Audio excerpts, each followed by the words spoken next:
আমার পিছনে কিন্তু দেখতে পাচ্ছেন খুব সুন্দর যে অরণ্যকোটে চূড়ামণি জাদি বৌদ্ধ বিহার বলা যায়। এটি কিন্তু আমার যে ইউটিউব চ্যানেল পাশাপাশি যে ফেসবুক পেজ, এখানে কিন্তু এই মন্দিরের অসংখ্য ভিডিও রয়েছে। অনেকদিন পর ঘুরতে আসছি এখানে। দীর্ঘদিন কিন্তু বিভিন্ন ধর্মীয় অনুষ্ঠান বন্ধ ছিল আমাদের পার্বত্য অঞ্চলে কিছু ইস্যু নিয়ে। কঠিন চিবরদান অনুষ্ঠান পাশাপাশি আরও কিছু অনুষ্ঠান হতো, এই কারণে কিন্তু বন্ধ ছিল। তবে সামনের যে 16ই ফেব্রুয়ারি, সেই 16 ফেব্রুয়ারি কিন্তু খুব জমজমাটভাবে 4 বছর পূর্তি উপলক্ষে এই মন্দিরের বিশাল ধর্মীয় অনুষ্ঠান হবে। সেই অনুষ্ঠান তুলে ধরার চেষ্টা করব। যেহেতু অনেকদিন আসা হয়নি, আজকে আসছি, এখানে ভালো লাগতেছে। কারণ গহীন জঙ্গলের ভিতর একটি মনেস্ট্রি, চারিদিকে কোনো আওয়াজ নেই, শুধু পাখির ডাক। খুব ভালো লাগে এখানে, সবকিছু মিলে কিন্তু অসাধারণ। তো চেষ্টা করবো 16 তারিখে এখানে যে 4 বছর পূর্তি উপলক্ষে বিভিন্ন ধর্মীয় অনুষ্ঠান হবে সেগুলো তুলে ধরার।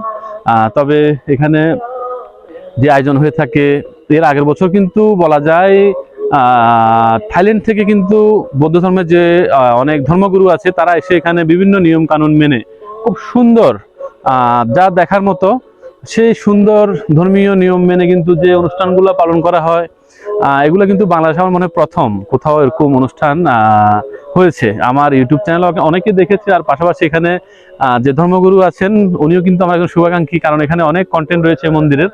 আর আমার এই কন্টেন্টের আদলে কিন্তু বলা যায় অনেক ভিডিও, ভালো ভালো ভিডিও ভাইরাল হয়েছে। এই মন্দির সম্বন্ধে অনেকে জেনেছে, অনেক জায়গায় কিন্তু প্রচার হয়েছে বলা যায়। তো এই জন্য আমরা কিন্তু বারবার এখানে আসার চেষ্টা করি। এখানে ভালো লাগে, মানুষ খুব ভালো।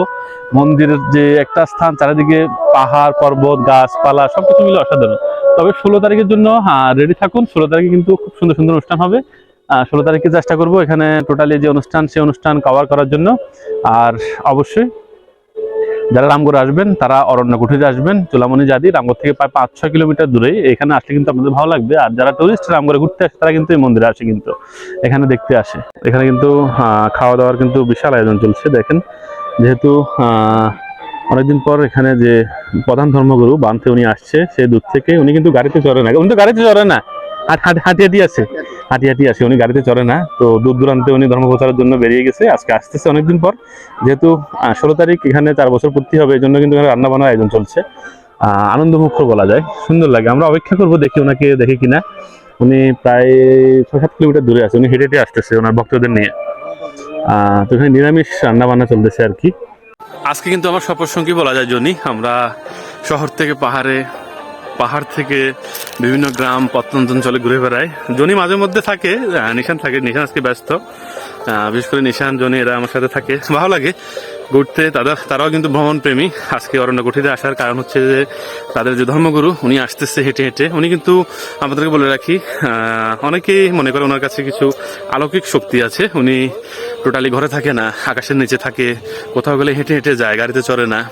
আধ্যাত্মিক জীবন আসলে ভালো লাগে। মানুষের বিশ্বাস যে এত শক্তিশালী, সেটা আপনি না দেখলে বুঝবেন না। এখানে ওনাকেই কিন্তু উদ্দেশ্য করে এই জঙ্গলের ভিতর অরণ্যকুঠির চূড়ামণি জাদি তৈরি।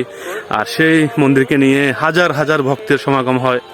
আর এই মন্দির যে তৈরি হয়েছে, তার যদি সেই তৈরির ভিডিও দেখেন, আমার ভিডিও করা আছে, সবাই একবারে সকল ধরনের সকল শ্রেণীর মানুষ তারা হাত লাগিয়ে 90 থেকে 8 বছর সব ধরনের বয়সের মানুষ তারা হাতে হাত রেখে কিন্তু এই মন্দির তৈরি করেছে। জঙ্গল থেকে পাথর এনেছে, পাথর ভেঙে।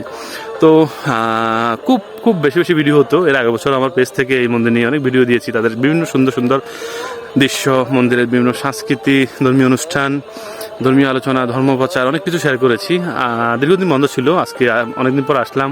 যেহেতু ধর্মগুরু আসতেছে, ওনাকে বরণ করার জন্য সবাই প্রস্তুত, খাওয়া দাওয়া রান্না করতেছে। পাশাপাশি ওনার ভক্তরা অনেক ভিড় করবে। ভক্তরা প্রায় কয়েক শত ভক্ত আসতেছে।